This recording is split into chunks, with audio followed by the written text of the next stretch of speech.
प्रमाण पर बढ़ेगा। और एक मेरी प्रार्थना है आदरणीय मुख्यमंत्री जी से कि मैं अल्टरनेटिव फ्यूल पर बहुत काम करता हूं। 2004 से कोशिश करते रहता हूं कि पेट्रोल डीजल का पर्याय मिले, और मुझे खुशी है कि आज सब बातों को सिद्ध हुआ है। मेरे पास हाइड्रोजन पर चलने वाली गाड़ी है जिसका नाम है मिराई। जापान में टोयोटा की गाड़ी है। मिराई का अर्थ होता है फ्यूचर। मैंने आज मुख्यमंत्री जी को कहा कि ब्लैक हाइड्रोजन, ब्राउन हाइड्रोजन और ग्रीन हाइड्रोजन, तो ग्रीन हाइड्रोजन का निर्माण करने में नॉर्थ ईस्ट और आसाम ने आगे आना चाहिए। और ये हाइड्रोजन से फैक्ट्री इंडस्ट्री चलेगी, ट्रक चलेंगी, बसेस चलेंगी, हवाई जहाज चलेंगे। वो दिन अब दूर नहीं है। और हमारा देश ऊर्जा को आयात करने वाला है, हमारा देश ऊर्जा को निर्यात करने वाला देश बने, ये बात मैंने उनको कही। ये कठिन है पर असंभव नहीं है। मेरे पास टोयोटा की इनोवा गाड़ी है जो 100% फ्लेक्स इंजन पे चलती है, 100% बायो इथेनॉल पर चलती है, और अभी सुजुकी और बाकी भी गाड़ियां फ्लेक्स इंजन की आ रही है।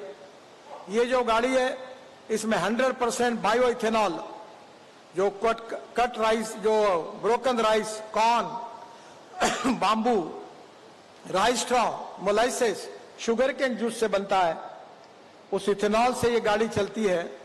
60% बिजली तैयार करती है और 40% इथेनॉल पे चलती है।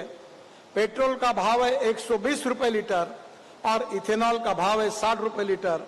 तो ये अगर एवरेज पकड़ा जाए पेट्रोल की तुलना में तो 25 रुपए लीटर पेट्रोल का भाव हो जाएगा। तो मेरा अनुरोध है कि इथेनॉल की इकोनॉमी को बढ़ाइए।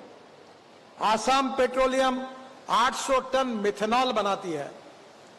मैं अब पहली बार, अब जब पिछले बार आया था तो ये प्रयोग नहीं हुआ था, पर अभी बेंगलोर में कर्नाटक स्टेट रोड ट्रांसपोर्ट ने अपने डीजल बसेस में 15% मिथेनॉल डाला है।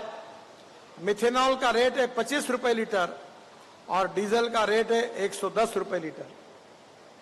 मैं आदरणीय मुख्यमंत्री जी से अनुरोध करूंगा कि आसाम का प्रदूषण भी कम होगा, डीजल भी सस्ता हो जाएगा, और ये 15% मिथेनॉल आसाम के बसेस में, ट्रक में, जहां जहां डीजल यूज होता वहां डाला गया तो डीजल सस्ता होगा और देश में सबसे सस्ता डीजल आसाम के लोगों को मिलेगा।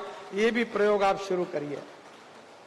ये जो मिथेनॉल बनता है वहां डीएमई करके गैस बनता है, जो अमेरिका में 40% एलपीजी में डाला जाता है। तो एलपीजी में अगर वे डालेंगे तो गैस का सिलेंडर और 100 रुपए सस्ता होगा। मुझे बहुत खुशी है कि यहां बांबू के कारण इथेनॉल बनने की बहुत बड़ी संभावना है। हमारा फॉसिल फ्यूल का इंपोर्ट 16 लाख करोड़ का है, और यह पैसा बचाकर बांबू से, ब्रोकन राइस से, कॉर्न से, शुगर केन जूस से, मोलाइसेस से अगर हमने अल्टरनेटिव फ्यूल बनाया तो यहां का प्रदूषण भी कम होगा और हमारे करोड़ों युवाओं को रोजगार मिलेगा। मैं ट्रांसपोर्ट मंत्री होने के नाते ऑटोमोबाइल इंडस्ट्री का भी मेरे साथ जिम्मेदारी है। मैं जब आया था तो हमारी इंडस्ट्री 7वें नंबर पे थी। आज हमारी ऑटोमोबाइल इंडस्ट्री वर्ल्ड में 3रे नंबर पर आई है। हमने जापान को भी पीछे डाल दिया है, वो 4थे नंबर पर गया है। पहले नंबर पर अमेरिका है, दूसरे नंबर पर चीन है और 3रे नंबर पर अब भारत है। इस बात का हम सबको अभिमान है। यही इंडस्ट्री है जो आज 12.5 लाख करोड़ की है, और हमारा प्रयास है कि इसको 25 लाख करोड़ का 5 साल में बनाना है। ये इंडस्ट्री है जो सबसे ज्यादा जीएसटी भारत सरकार को और राज्य सरकार को देती है, और यही इंडस्ट्री है जिसने 4.5 करोड़ जॉब क्रिएट किए हैं। मेरा विश्वास है कि आदरणीय मुख्यमंत्री जी के नेतृत्व में आसाम चौफेर प्रगति कर रहा है। इंफ्रास्ट्रक्चर डेवलप हो रहा है और इंफ्रास्ट्रक्चर से विकास की गति बढ़ती है।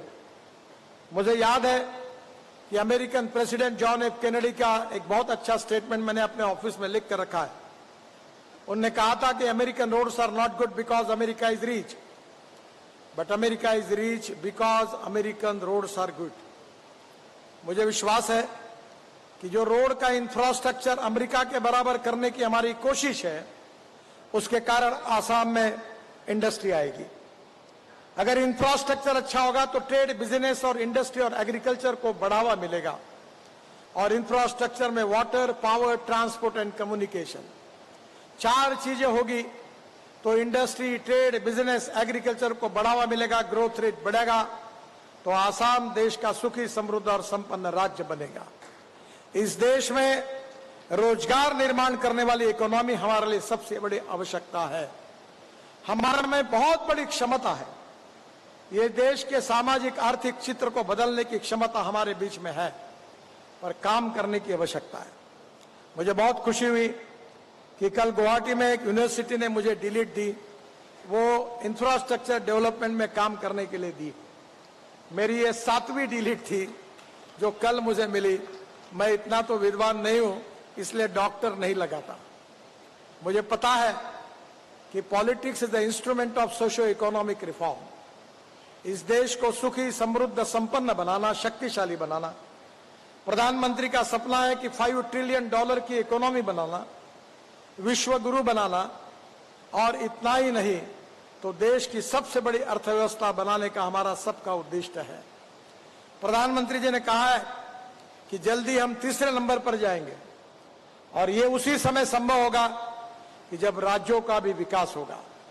मुझे बहुत खुशी है कि मुख्यमंत्री जी के नेतृत्व में आसाम में भी बहुत प्रगतिशील और विकास की और गतिशीलता बढ़ी है। आज मैंने उनको कहा कि रोपवे, केबल कार, फेनाकुलर रेलवे, अभी तो मैं डबल डेकर बस ला रहा हूं हवा में चलने वाली।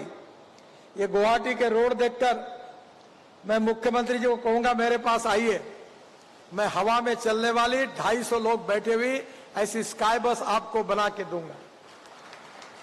और मैं उन लोगों में से नहीं हूं जो फुकट में घोषणा करता है। ये कोई पत्रकार मुझे आज तक 40 साल में मैंने की हुई घोषणा के बारे में एक भी सवाल नहीं पूछ सकते, क्योंकि मैं जो बोलता हूं वही करता हूं, और जो करता हूं वही बोलता हूं। इस देश में पैसे की कमी नहीं है, इस देश में काम करने वालों की कमी है। इस देश को प्रगति और विकास को ले जाने वाले लोगों की कमी है। और इसीलिए पिछले 75 साल के इतिहास में जो 10 साल में मोदी जी के नेतृत्व में हमारे सरकार ने करके दिखाया, जो पिछले 65 साल में नहीं हुआ, वो 10 साल में हमने करके दिखाया। और मुझे खुशी है कि नॉर्थ ईस्ट को हाईएस्ट प्रायोरिटी मिली है। लगातार कल 2 दिन तक मैं हर प्रोजेक्ट का रिव्यू ले रहा था।